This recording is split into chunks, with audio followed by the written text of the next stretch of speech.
Hello guys, one top here. So ngayon gagawa tayo ng Assassin's Cross guide, no? So ang dami kong nakikita sa FB, kung saan saang post, nagtatanong kung paano palakasin yung damage ng Green Tooth nila, pati yung Sonic Glow nila. So umpisahan na agad natin sa stat. So sa stat natin, nakapang PvP ako dito, so risk natin. So sa stat natin, ito pang PvE ko, max agi to 99, tapos strength 89. So yung PvP natin, gagawan natin ng ibang video pa yon, no? So dito muna tayo sa PvE natin. So 99 na agi, 89 strength tayo. So yung iba ginagawa, naglalagay ng dex tapos tinatanggal nila yung agi. Di ko alam kung bakit, napaka-importante ng agi sa atin kasi yung Green Tooth natin nakadepende siya sa sa attack speed natin. Kaya importante yung agi. So, yung dex kasi meron kasing really base patak to, pero 0.2. 0.2 lang naman, kaya hindi ko na nilaban na maglagay pa na ito. So, naglagay lang ako na, minax ko na lang siya sa agi kaysa lagay dito. Ang bagal kasi ng cooldown pagka wala kang agi, pag mababa yung agi mo. So, kailangan talaga 99 yung agi natin. So, sa item natin, ayan, dito, white wing talaga to, kasi, kung etong tiers, parehas lang naman sila ng damage eh. Kahit strength yung bigay nito. Ito kasi dex yung bigay nito. Parehas lang naman yung mga bigay yan eh. Pagkakaiba lang talaga nito, dex, tsaka yung set effect niya. So, crit plus 10, be damage plus 8. Tapos dito kasi, kada strength mo, meron kang 1 point of attack. Ayan. Pero white wing talaga to. Parehas lang yung damage kahit i-check nyo siya. So, ayan. Tapos ang maganda pa dito, tumataas yung crit natin. So, pag nakaganto kasi ako, mababa yung crit ko. Tapos, hindi ka nagki-critical yung crit ko. Hindi ka siya nagki-critical. So, kaya, white wing tayo dito. So, pagka white wing tayo, ang critical natin dito, 153. Pero pag na-tears tayo dito, 133 lang ata. Negative 20, ayun, 133 lang. So, pag mataas yung crit risk ng kalaban mo, hindi nagki-critical eh, kaya importante rin sa atin na mataas yung crit natin. Tapos, sa mga sa mga weapon na ito, dito tayo. Sa weapon natin, yung iba ginagawa, nag-Green Tooth, tsaka Loki. Ewan ko kung bakit, pero ito talaga yan, yung creative vision na to. So, nagki-critical yung Sonic Glow natin pag nakaganto tayo. Pag ito kasi yung gamit natin, hindi ka nagki-critical eh. So, kaya ito talaga yung item natin dito, yung weapon natin dito. Tapos, sa mga cards ng mga weapon, dahil PvE lang naman tayo, so nilagay ko lang dito dahil wala akong mga skeleton worker, pati Hydra eh. Kaya yan lang, ginawa ko, minax ko yung Hydra card na green, na libre lang sa Aether. So, dahil goblin yung kalaban natin, niready ko na siya na pang goblin ako. Tapos, dito, yung iba, dito. Ano pa tawag dito? Yung pang-agi. Nakapang-agi sila dito. Ito, naka-brooch. Ako, nice yung ginawa ko. So, inabol ko na lang yung attack speed dito sa mga potion. Ito, gumagamit kasi ako neto eh. Attack speed plus 10. Tsaka ang hina ng damage guys pag naka-brooch talaga, promise. Mabilis nga ako masa pero yung damage ang hina. Tapos yung iba nga dito ginagawa, nag-rider set para mabilis yung attack speed. Ewan ko, siguro gusto nila na mabilis yung global cooldown nung nila. Pero tayo, naka-nice, pati white wing tayo.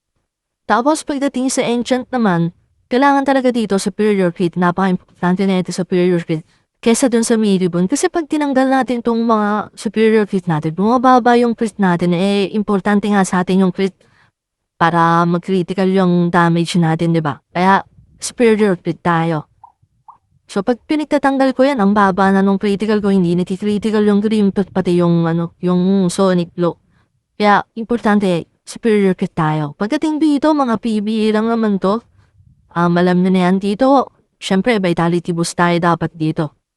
Pero, wala akong makuha kaya resistance lang muna inilagay ko. Tsaka mababa pa yung enchant ko dito, habulin ko pen. Dito kasi mataas na 23, pero yung, nasa, 27 na. So, niriting ko lang yan kasi agi plus 6 sa top speed. Tapos yan, ganun din dapat dito, attack speed, pati agi. So, yan, crit yan. Yan yung mga dapat kunin nyo dito. Tapos, tetestingin na natin yung damage natin, syempre. So, ito yung pinukuha ko, Sohi, dahil sa lucid dream neto. Ano ba yung lucid dream netong Sohi? So, yung skill neto yung Sohi, nagbibigay siya ng attack speed tapos sabay nag-ano ka ba? Nag-lifesteal ka. So, ayan, try natin. So, guys, ginagawa ko, gumagamit ako nito. Bili lang tayo nito.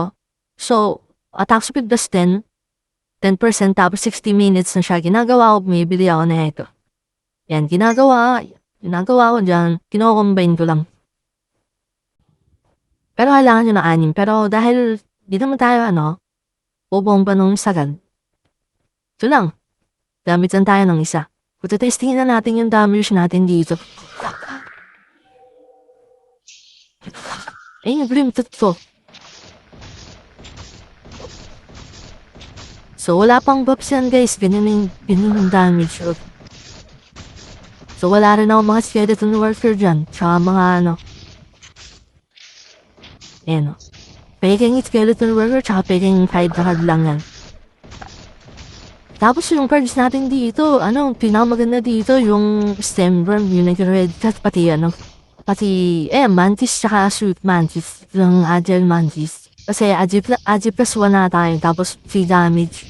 So, ito lang kasi yung meron ako, kaya nang nilagay ko. Pag nakakuha tayo ng sus, lalagay ko yung stem worm ko. Meron kasi yung extra stem worm. So, ayan, yung damage natin. So, testing naman natin siya sa iba. Tagay lang tayo ng mga Ito. Yan, ganyan na lang yan. Di ba napapalitan to? Sige, palitan natin na hydra. Tagay naman natin siya sa large. Kahit mga yan sila Maya. Hindi. Sila na lang. Work lord.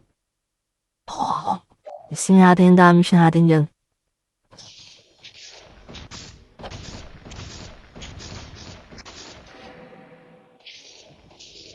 Yung damage natin kay Orchard. So, plus third lang yung weapon natin dyan, Tapos yung weapon natin, kahit hindi naman natin madali na plus 50, plus third damage, plus 5% lang naman. Ewan ko dito, ba't ganito yung bigay nito, ang andaya.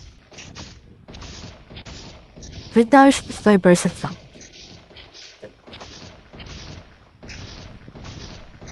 Yan yun. 0.5. Pero pag Shiba nagaganto, the rider set. Tingnan niya naman yung neto, diba? Konti lang yung difference sa top speed niyan, 4-3 sa level.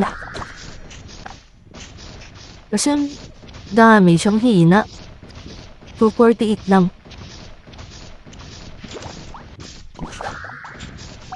Pero dapat talaga dito, white instead. 278 to 80. Tapos dun sa, sa rider, 250 lang. Pero mabilis na lang umasa. Dito na lang ako. So, okay ka para sa akin. So, yun lang guys. Thank you so much sa panonood at huwag kalimutan mag-subscribe at like sa video natin. Thank you guys!